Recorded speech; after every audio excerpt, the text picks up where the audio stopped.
Okay, next step, I'm just going to go around and tap down all of the original factory staples that held the original fabric on.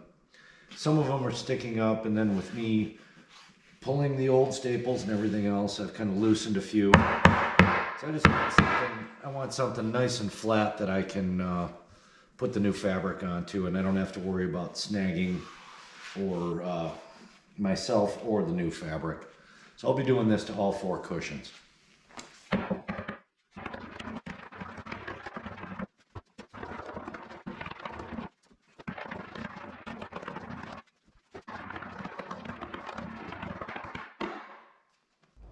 All right, this is where those pencil marks really come into play. I've got the cushion laid down on the fabric, and if I pull the fabric up and around, I get my pencil marks to line up. If I twist it around the right way,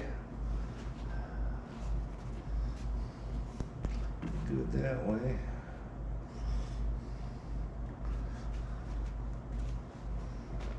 See, in this way, then I'll know my grain or weave of the fabric is going to look good and be in line with the cushion.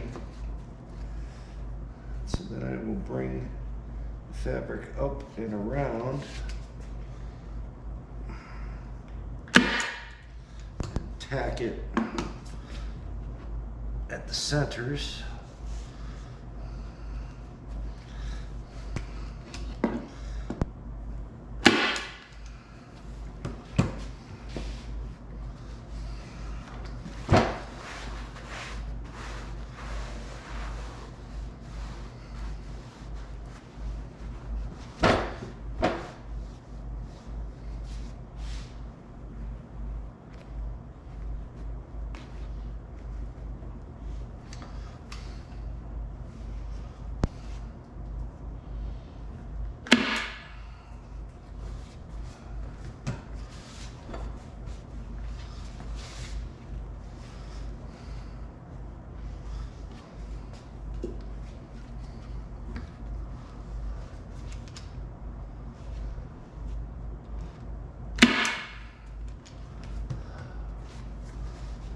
Can work it around to the corners. You just don't want to overstretch or over pull. You want to duplicate what you've done on previous areas.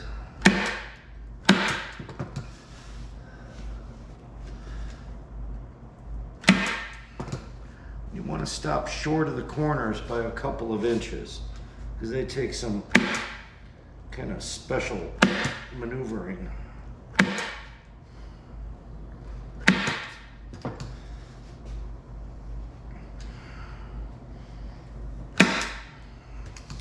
Especially when you're working with a fabric that doesn't have a lot of stretch to it.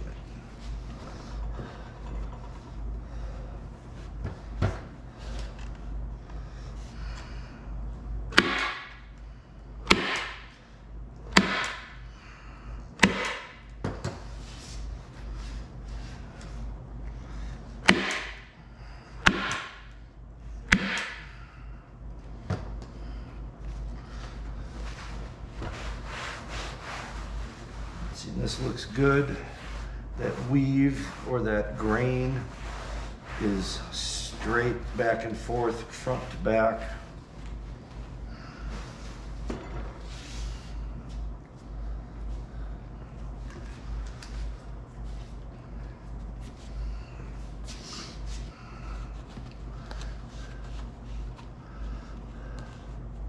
This has got those cutouts for the arms of the chair, so we need to pull those into place, but without overstretching.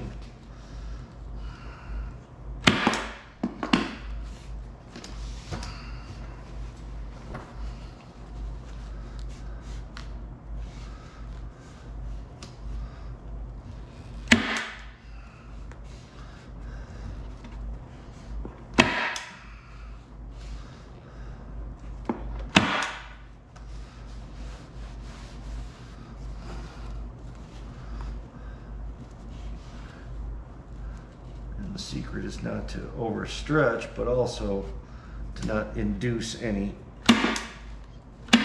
puckers or wrinkles, especially as you're approaching corners.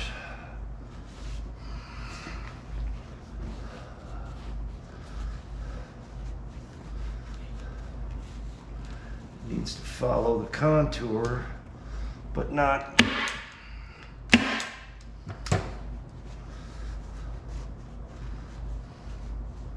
bunch up.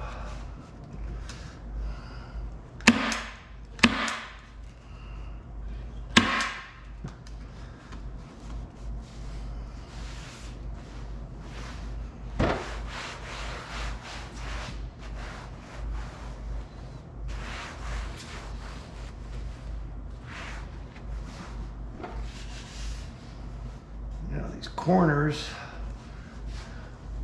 we do have quite a bit of extra material, and this is pretty thick stuff, so I think we're going to have to fold a pleat into it.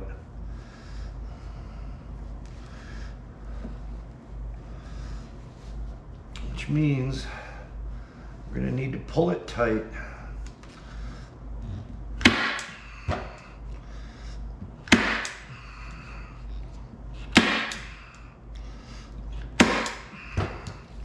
Staple it to just before the corner.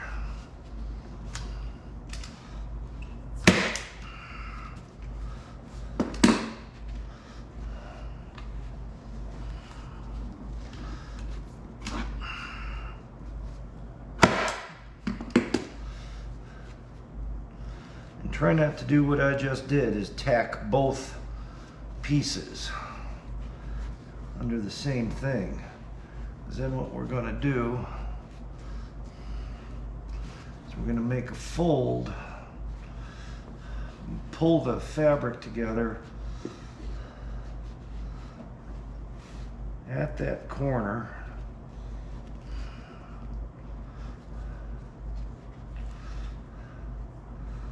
and then open it up so it's not double and triple bunched on itself, which is easier said than done. Get it as flat as possible.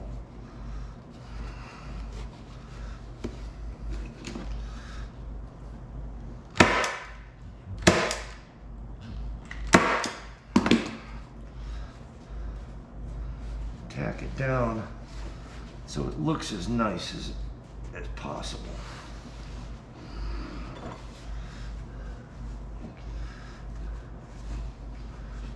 Work on the sister corner.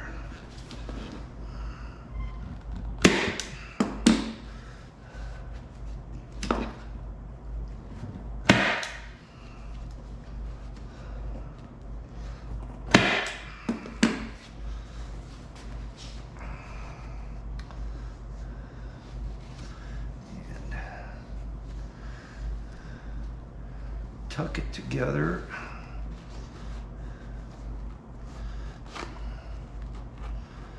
Fold it onto itself with as little bunching up and layering as we can get.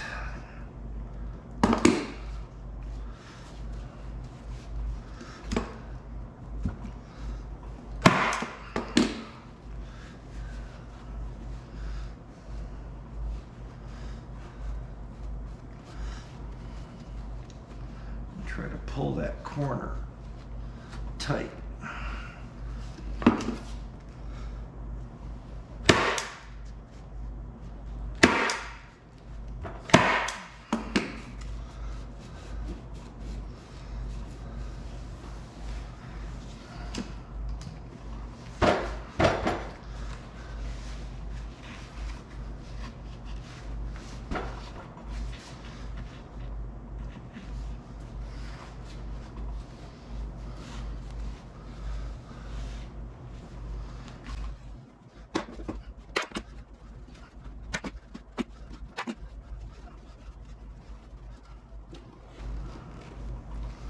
See, and I got those two close to the corner and they bunched up, so I gotta pull those staples out.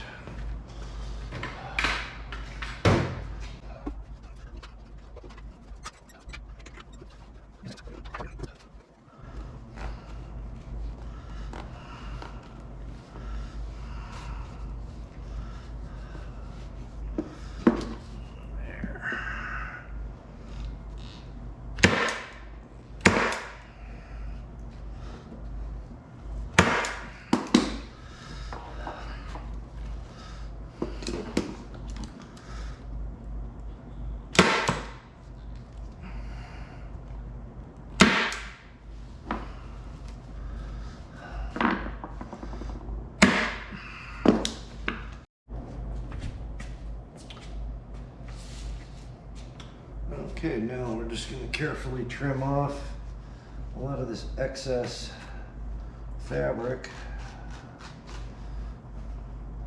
but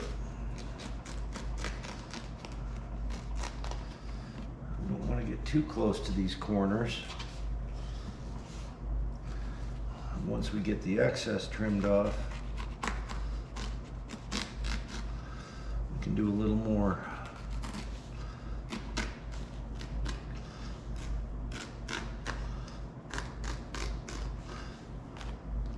fine tuning.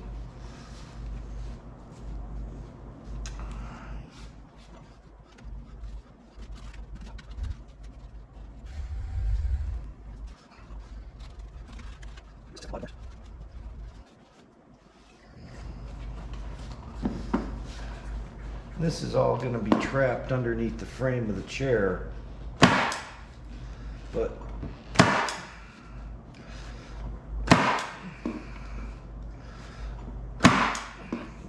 flatten it out and get rid of the big lumps and bumps from these folds as best as possible so it'll lay flat. Stretch out this corner a little more.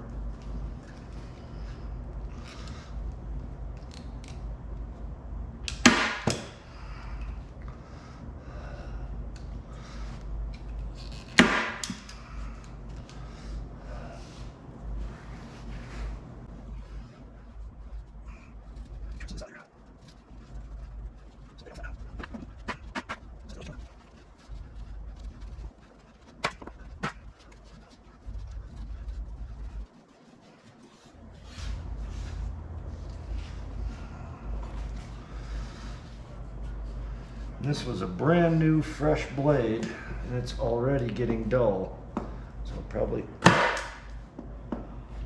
have to change it before the next cushion. But all of this stuff is going to be underneath the frame of the chair, so we really don't need to do much with that. It's tacked off, so.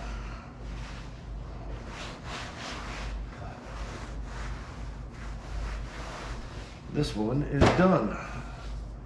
3 more to go.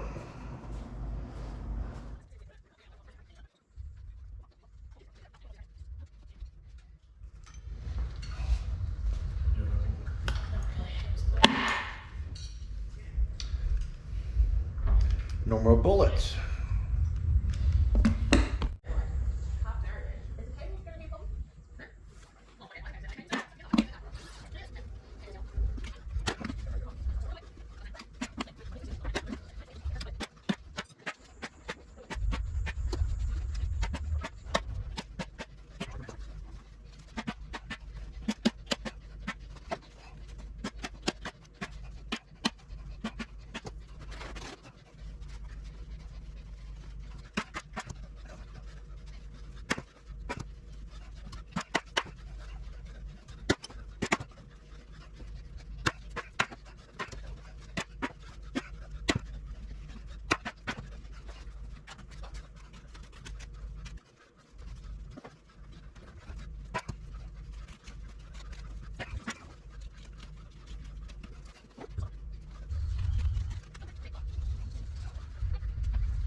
well, that is all 4 cushions. You have a straight back, 2 straight backs, and armchair 1, and armchair 2. It turned out really nice. This material is easy to work with, although it absolutely does eat single edge razor blades. I don't know what's in this stuff, but these blades go dull after just 1 cushion's worth of trimming, and they barely cut through anymore, so it's pretty tough on blades. Next, I'm going to try and find my mounting holes and extract those. There's one here, there's one here. I think the other ones are buried. Maybe not. So, next step will be to get them back onto the chair frames. Okay, well, here's the finished product. Cushions are reinstalled back on the chairs. Again, it was just the 4 screws that go through those corner blocks and set them in place. And you can probe around, find the screw hole, and drive the screws in. Tip this down.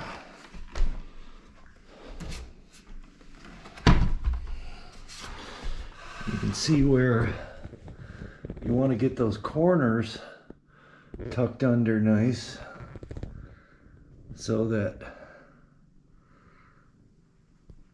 when they go back onto the chair frames, it's not wadded up and bunched up. And then also to staple far enough back on the overhang so your staples don't show. And then that excess material just gets trapped underneath the edge of the chair frame. Here's Lily Dog coming for an inspection. Well, I hope you enjoyed this video. I hope it inspires you to do your own project of this type. It's a relatively inexpensive upgrade to some old dining room chairs, and just really the cost of the fabric and some staples and your time, but it's not terribly difficult. Until the next project, thanks for watching. This is the 40 Watt Garage. Please hit that subscribe button and that like button, and we'll see you again.